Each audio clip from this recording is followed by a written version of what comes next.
Appendix. The following statement is from Amy Post, a member of the Society of Friends in the State of New York, well known and highly respected by friends of the poor and the oppressed.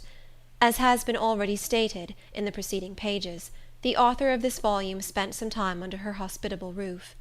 L.M.C. The author of this book is my highly esteemed friend.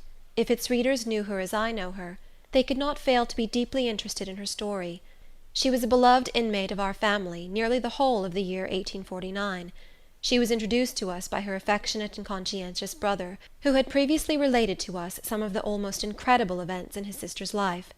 I immediately became much interested in Linda, for her appearance was prepossessing, and her deportment indicated remarkable delicacy of feeling and purity of thought. As we became acquainted, she related to me from time to time some of the incidents in her bitter experiences as a slave woman. Though impelled by a natural craving for human sympathy, she passed through a baptism of suffering, even in recounting her trials to me, in private, confidential conversations. The burden of these memories lay heavily upon her spirit, naturally virtuous and refined. I repeatedly urged her to consent to the publication of her narrative, for I felt that it would arouse people to a more earnest work for the disenthrallment of millions still remaining in that soul-crushing condition which was so unendurable to her. But her sensitive spirit shrank from publicity. She said, "You know a woman can whisper her cruel wrongs in the ear of a dear friend much easier than she can record them for the world to read." Even in talking with me, she wept so much and seemed to suffer such mental agony that I felt her story was too sacred to be drawn from her by inquisitive questions, and I left her free to tell as much or as little as she chose. Still, I urged upon her the duty of publishing her experience, for the sake of the good it might do, and at last she undertook the task. Having been a slave so large a portion of her life, she is unlearned. She is obliged to earn her living by her own labor, and she has worked untiringly to procure education for her children.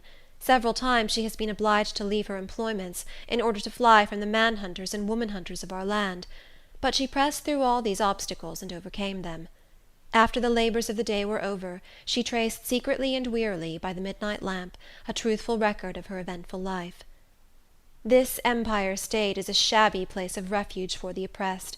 But here, through anxiety, turmoil, and despair, the freedom of Linda and her children was finally secured, by the exertions of a generous friend.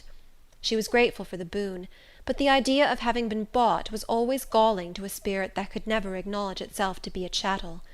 She wrote to us thus, soon after the event: "I thank you for your kind expressions in regard to my freedom, but the freedom I had before the money was paid was dearer to me. God gave me that freedom, but man put God's image in the scales with the paltry sum of $300. I served for my liberty as faithfully as Jacob served for Rachel.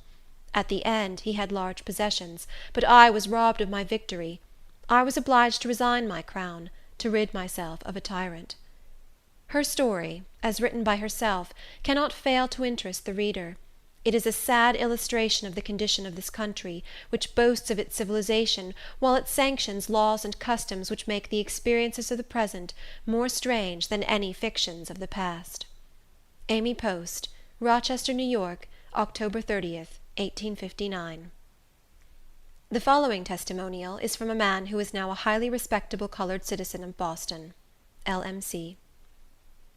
This narrative contains some incidents so extraordinary that doubtless many persons, under whose eyes it may chance to fall, will be ready to believe that it is colored highly, to serve a special purpose.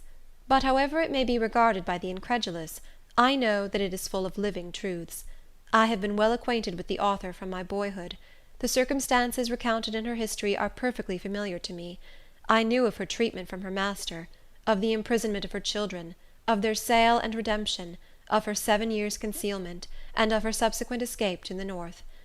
I am now a resident of Boston, and am a living witness to the truth of this interesting narrative. George W. Lowther. End of Appendix. End of Incidents in the Life of a Slave Girl.